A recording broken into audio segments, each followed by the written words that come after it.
Salve, salve galera! Sejam muito bem-vindos e bem-vindas para mais esse show de química! Mais uma aula juntos aqui com vocês, galera da terceira série, aula também focada, preparada, pensada para vocês que vão fazer o Enem lá no ano que vem, em janeiro, senhoras e senhores. Sim, galera! Vamos começar então, né? Seja bem-vindo, se acomode, se aconchegue e se prepare. Prepara, que agora é hora de show. E para começar aquele start maravilhoso, eu vou dizer show daqui. Você vai dizer show aí na sua casa. Todo mundo junto. 1, 2, 3 e show! Muito bem, muito bem. Bonita essa logo, né? Aula Paraná, Enem. Bonito, né, rapaz? Legal, né? Hoje, galera, vamos continuar falando de isomeria espacial, tá? Na aula passada, o nosso foco foi a isomeria geométrica e hoje o nosso foco está na isomeria óptica, tá? Isomeria geométrica, que nós vimos na aula passada, também conhecida como a isomeria cis-trans, certo? Cis, mesmo lado, né? Então os ligantes iguais estão do mesmo lado, seja para cima ou seja para baixo. Trans, eles estão em lados opostos, né? Lembra a posição do farol? Ligantes iguais em posições opostas, em lados opostos do meu plano. Objetivo da aula de hoje, falar um pouco sobre a isomeria óptica, né? O que são os isômeros ópticos, a questão do carbono quiral, que é a condição de existência para haver isomeria óptica, né? E falar rapidamente das misturas racêmicas também, certo? Quantidade de carbonos quirais ou assimétricos e por aí vai.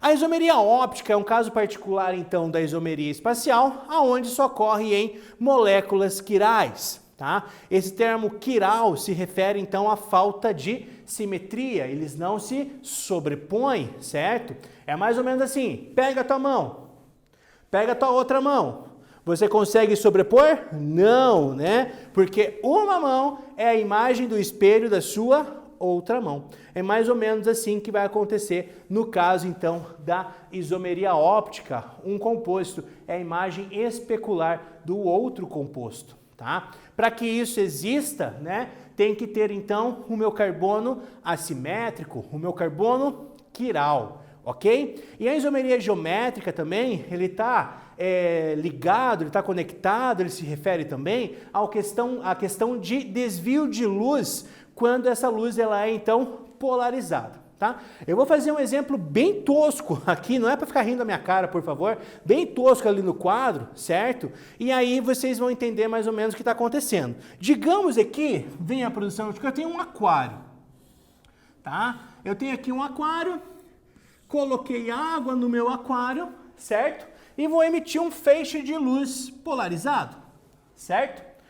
Se você prestar atenção, se você jogar esse feixe de luz, né, você vai perceber que um laser que seja, né, ele vai passar reto. Ou seja, essa luz, ele não vai sofrer desvio nem para a minha esquerda e nem para a minha direita, certo? Então, esse caso, né, não teria isomeria, certo? Ela é uma substância, a água, opticamente inativa. Agora, digamos que eu coloco alguma substância, certo? E essa substância, quando eu emito um feixe de luz polarizada, ele sofra um desvio para a direita na hora de sair. Esse desvio para a direita é o isômero, ele apresenta atividade óptica, né? Então ela é uma substância opticamente ativa, ok? E quando o desvio ele sofre para a direita, galera, eu chamo ele de destrógeno, certo? Então, quando uma substância opticamente ativa desvia o plano de luz para a direita, eu digo que essa substância é a destrógena. Olha que macete ridículo, né? Destro, direita. Destro, destrógeno, certo? O desvio é para a direita, certo, galera? Então, esse, no caso, É o meu destrógero. Show? Diga show daí que eu digo show daqui. 1, 2, 3 e show! Eu tô fazendo muito invertido as coisas hoje, né? Tô trabalhando no quadro. Depois eu volto lá nos slides para ver se eu não esqueci de nada, tá? Agora, digamos, senhoras e senhores, deixa eu apagar aqui meu aquário. Eu coloco uma substância que, ao minha luz passar, na hora que a minha luz passar, né, ele sofra o desvio, galera, para a esquerda. Então é o esquerdógero, né, professor? Não, galera, nada a ver, tá? Quando essa substância, ela desvia o plano de luz para a minha esquerda, eu digo que essa substância opticamente ativa é o meu levógero, certo? Então desvia para a direita, destrógero, para a esquerda, levógero. Esquerda em inglês, presta atenção no que eu vou falar, esquerda em inglês é left, levógero, esquerda, desvio para a esquerda. Mas, né, se eu tiver uma substância, né, que tem o seu isômero, que desvia para a direita, que desvia para a esquerda, digamos que eu pego e coloco os dois na mesma quantidade nesse aquário.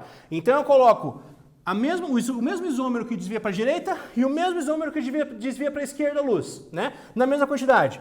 Um desvia para a direita, o outro desvia para a esquerda. Só que daí os dois vão se anular. Eu vou ter uma mistura onde não vai ter desvio. E essa mistura eu chamo então de mistura racêmica. Certo, galera? Beleza? Tranquilo? Deixa eu achar o meu passador de slide aqui. Achei.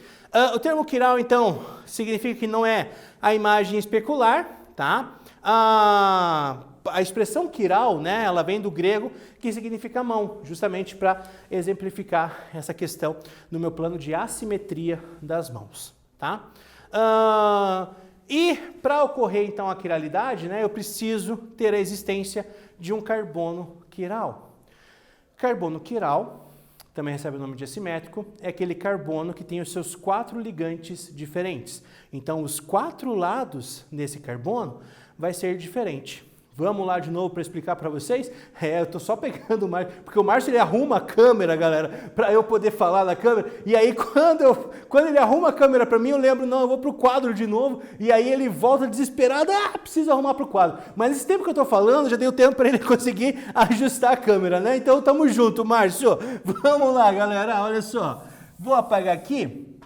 O carbono quiral é o carbono que tem os seus 4 lados diferentes.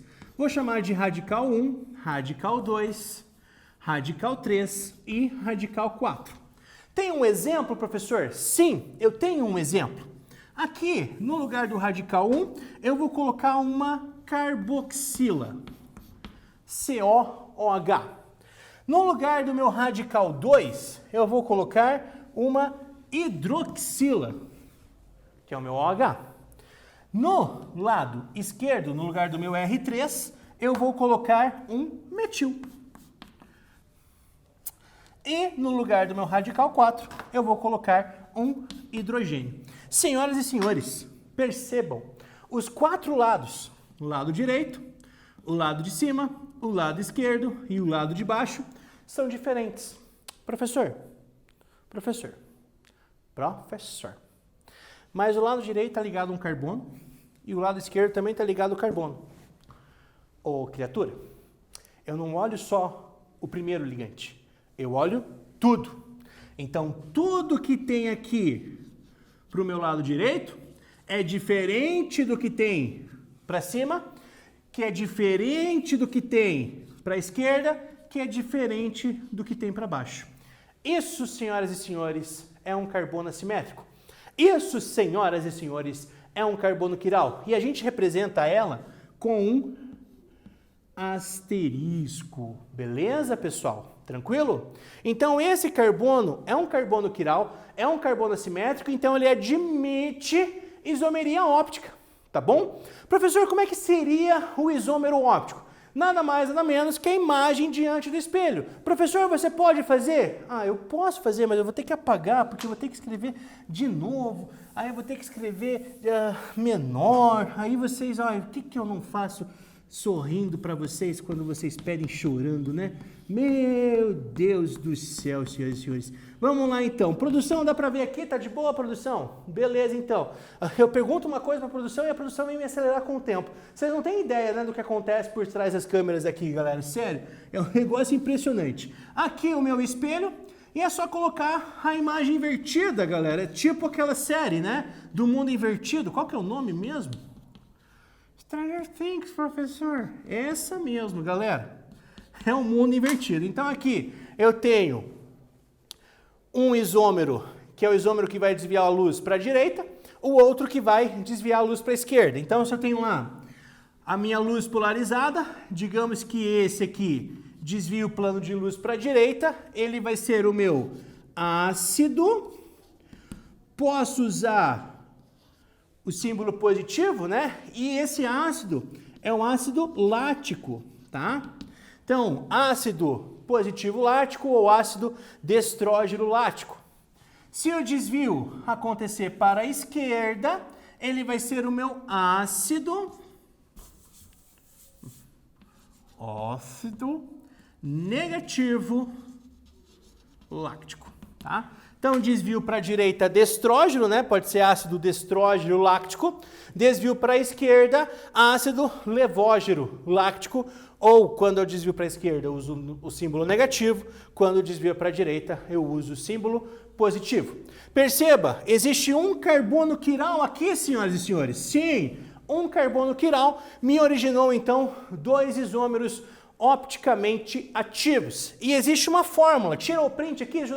Posso dar um sorriso aqui, produção, para tirar o print? Então, ó, sorriso. Muito bem. Vou apagar aqui de novo. Existe uma fórmula, um padrão, tá? Que é o 2 elevado a N. Esse N é o número de carbonos, galera, assimétrico, tá? Então, perceba, no exemplo anterior, tinha um carbono assimétrico, certo? 2 elevado a 1, 2. Então, eu tinha dois isômeros opticamente ativos e você viu eu fazendo um com o outro. Se eu tivesse dois carbonos assimétricos, 2 elevado ao quadrado, eu teria 4 isômeros opticamente ativos. Então, essa fórmula 2 elevado a N, e é bom vocês anotarem, galera, são os isômeros opticamente ativos. Opticamente, faltei nessa aula de português, ativos, tá? E para saber o número de misturas racêmicas, galera, as misturas racêmica é quase a mesma coisa. É 2 elevado a N dividido por 2. Então, se o exercício perguntar, o Enem perguntar, a Federal perguntar, quantos isômeros opticamente ativos existem nessa cadeia? Verifica quantos carbonos quirais existem, quantos carbonos assimétricos, coloca na base 2, releva na potência e você descobre o número de isômeros opticamente ativos. Quantas misturas racêmicas ou quantos isômeros opticamente inativos existem? 2 elevado a N dividido por 2. Lembrando que o N sempre, e eu disse sempre, é o número de carbonos quirais ou carbonos, então, assimétricos. Acho que eu falei tudo isso já, né, Brasil? Produção, Davi, tá tudo ok, beleza, me deram um sinal positivo. Acho que podemos ir, então, para os nossos exercícios, para a nossa hora de praticar. Eu vou falar um negócio para vocês, gente. Ufa, cansei, hein? Que saudade de uma aulinha de tempo inteiro no quadro, hein? Falando em Enem 2018, recente, né? 2 anos atrás. Faz aí, galera, que eu tô esperando aqui.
Muito bem, galera, voltamos então para resolver. Nossa senhora, esse é o professor Raíza, tá vendo aqui minha mão? Cara, que saudade, né? Meu Deus do céu, jaleco, sujo de giz, tá uma coisa bacana.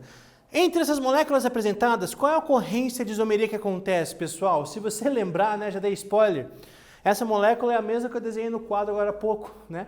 Só que representada numa estrutura diferente, que é o ácido lático, né? E a gente sabe que, nesse caso, a ocorrência de isomeria é a isomeria óptica, tá bom? Ou ótica, nesse caso aqui, tá? Nesse caso, eu quero saber o número de isômeros opticamente ativos, tá? Então, veja quantos carbonos quirais, quantos carbonos assimétricos nós temos aqui, para você me dizer, então, quantos isômeros opticamente ativos. Lembra? 2 elevado a n, número de isômeros opticamente ativos, número de carbonos assimétricos, tá bom? Faz aí que eu já volto com a resposta.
Certo, galera, vem comigo então para a resposta. Vamos ver quantos carbonos quirais. Quantos carbonos quirais tem aí? Hã? Muito bem. Aqui é 1, tá? Lembra, pessoal, existe um hidrogênio aqui para baixo. O hidrogênio está oculto junto com o carbono, né? Então tem um hidrogênio aqui para baixo. Então os 4 lados diferentes. E aqui também eu tenho outro carbono assimétrico. Então eu tenho 2. Então essa é a resposta. Não, né? Isso tem que levar na potência com base 2. Então 2 elevado ao quadrado, que é o número de carbonos assimétricos, vai dar quanto? Vai, Brasil? 4. Show de bola? Beleza? Essa é a resposta. Enem de 2014, rapidinho aqui. Essa malformação congênita, né? Ele fala aqui, dá uma introdução rapidinho sobre a questão da talidomida. Na próxima aula eu posso até explicar para vocês, mas é um remédio que foi usado como enjoo da gravidez e ele gerava um isômero, né? E aí não eram feitos testes e tudo mais, e por conta disso, né, algumas crianças nasciam com uma formação dos braços, das pernas, sem dedos, etc, etc, né? Por conta disso, hoje são exigidos aí testes mais rigorosos, mas ele quer saber o porquê que isso existe, qual é o motivo do qual isso acontecia, tá bom? Faz aí, responde, que eu já volto com a resposta.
Muito bem, senhoras e senhores, voltamos, né? Então, como eu falei, a talidomida, ele gera um isômero, né? E esse isômero, o comportamento desses compostos, né? Esses compostos, eles interagem de maneira distinta no organismo, né? Então, além de comportamentos químicos diferentes, esses dois isômeros também provocam comportamentos fisiológicos diferentes, então ele interage no organismo de maneiras distintas, de maneiras diferentes. E essa é a resposta.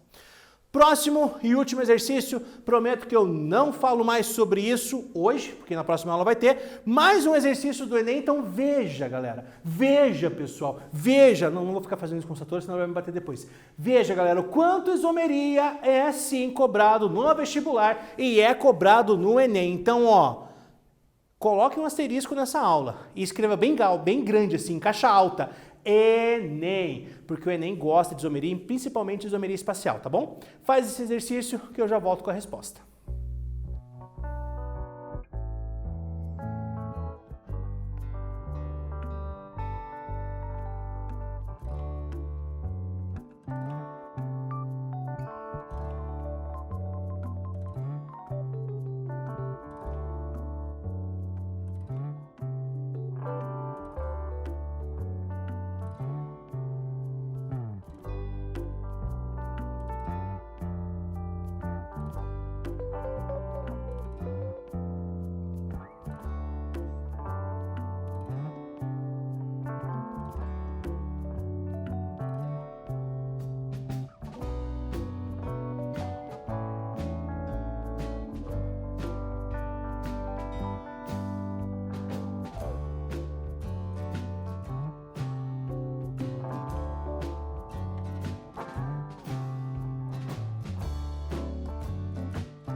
Certo, galera, tempo esgotado, vamos para a resposta rapidinho. Esse é muito parecido com o primeiro exercício que eu passei para vocês, né?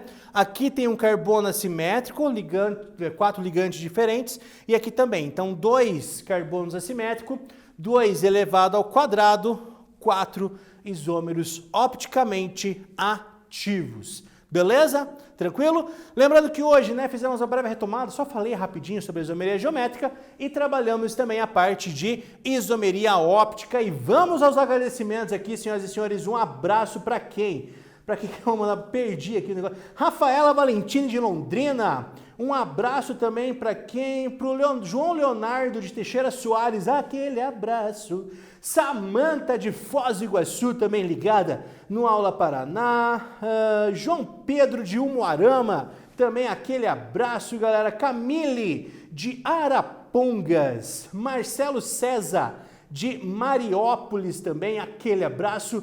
Igor lá de Ivaí, senhoras e senhores. Que mais? Acho que era esses os abraços de hoje. Nossa produção já está acelerando para acabar, então da minha parte eu tenho a agradecer diretamente aqui dos estúdios 2 Aula Paraná, mestre Satoru dos botões, Márcio, nosso cameraman. Muito obrigado, Viviana, também nossa intérprete, ao Davi que está aqui acompanhando e a Beth também que participa da produção das aulas de Química. Um beijo no coração, espero que tenham gostado. Até a próxima. Tchau, pessoal!